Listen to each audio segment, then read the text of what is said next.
Good morning, everybody. Yes, we're the only ones that wore ugly Christian sweaters. It was supposed to be ugly Christmas sweater day. I don't know what happened. Everybody failed us, but it's okay. So, my name's Chad Riley, and I grew up in a predominantly Christian family. My grandmother, anyway. Since I was a young kid, I went to church every Sunday with my grandmother. So I found out about the Lord very young at age. But when I got older, in my teenage years, women and having fun became a little bit more important than going on Sunday with grandma to church.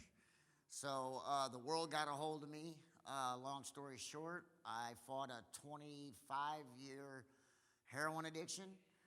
I went to prison for 8 years. And when I was in prison, it took a while. It wasn't like it, they closed them doors, and I just gave my life all back to Christ and started walking the right way because that didn't happen. I was in there, doing drugs in jail, doing drugs in prison, anything I could find. I didn't get money sent into me, so I had to hustle any way I could hustle. I was the laundry guy, I did people's laundry, but I ended up making, $400 or $500 a month doing laundry. And but when I got to the end, I went to treatment at the end of my bid, and I was supposed to come home early. It was about 2.5 years early, and I was on work release. I was down at Ozark Correctional Facility down by Springfield, Missouri, and there were some guys that were from that area, and they said, "Hey, look, if you bring this in, we'll give you X amount of dollars." And so got tugged right back into it. So I got caught doing this and got kicked out of treatment. Had to go back to prison, but it was the biggest blessing of my life. The biggest blessing of my life. Because when I went back, I sat and I just sat by myself. I didn't go out of my cell. I didn't do nothing. I was so heartbroken. Because I thought all I wanted to do, all I prayed every night was I just wanted to get home and see my family. That's all I wanted. And with that time lapse, what happened was I got into a program, for offenders that come out of prison. You go and you take these classes. They pay you money to go to this place, and they give you life skills. They give you, they get your basically like your driver's license and your birth certificate and all that kind of stuff lined up. They help you find a job, and and I met my beautiful wife there. And if it wasn't for that, I wouldn't be as blessed as I am today, because I've watched this woman come from. I mean, the girl that you guys see that's next to me most of the time is not the girl that I asked out the very first time. Well, first we were breaking rules when we first got together anyway, so but that's neither here nor there. But but that was one of the biggest blessings. But what I did was, when I got out, I thought I could go back out one more time. I was like, you know what? I'm going to try it one more time. I'm going to see if I can do it and leave it. I couldn't.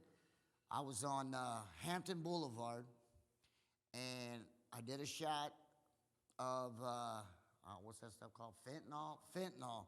Got on Highway 4. By the time we got on Highway 40, I was already out. Danielle saved my life.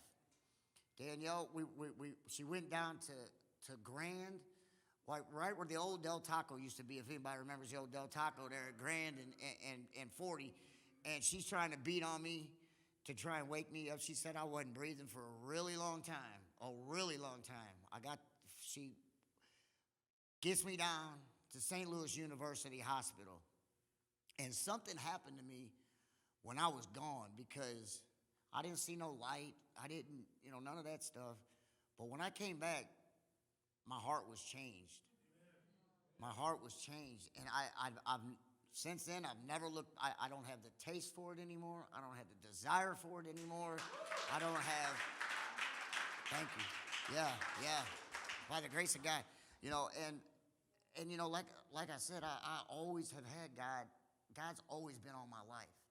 If it wasn't for my grandmother's prayers, I swear by this that I would not be standing here right now today. And I know that's true. So I know the power of prayer, and I know what it does. I've seen people that we've prayed for come that are here with us today that are living a different life today because we prayed for them, because you guys prayed for them, because we had people praying for them.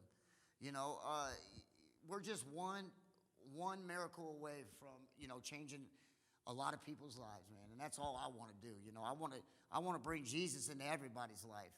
You know, I want to scream from the mountaintops about this guy Jesus that saved my life. You know, I just can't say enough how much. I mean, you know, and it's not one of those things that I used to always think I could do it halfway. I can't do it halfway. I can't do anything halfway. You know, I didn't get high halfway. I didn't, you know, so I'm all in for this, for God. You know what I mean? It's like, as soon as I wake up, the first thing I do when I wake up is I go to the Word. First thing I do is go to the Word, you know. And then when I finally get my wife out of bed, which takes quite a while, we go to the Word together. Every time there's a song playing on the song, it's a song about the Lord. It's praise and worship music. We fill ourselves with it. We surround ourselves with it. And that's the only way you can do it. The only way you can do it is surround yourself with people that are going the same way you're going. You know, I don't know that, you know, I'm so blessed to have the problems that I had. I just am so blessed because I don't know if I'd be here right now and feel the way I feel and have the passion that I have as I do today if it wasn't for all my struggles and trials and tribulations, you know. And, you know, if there's anyone that's in here that doubts even for 1 second that you can't do it or that God doesn't want that for you, let me be the first to tell you that you're wrong. You're wrong. God loves you more than anything. God loves you. You just got to surrender. That's it. You got to lay it down. You got to lay it down at the foot of the cross. And, you know, I mean, that's the best thing we can do. That's the best thing we can do. All right, that's all I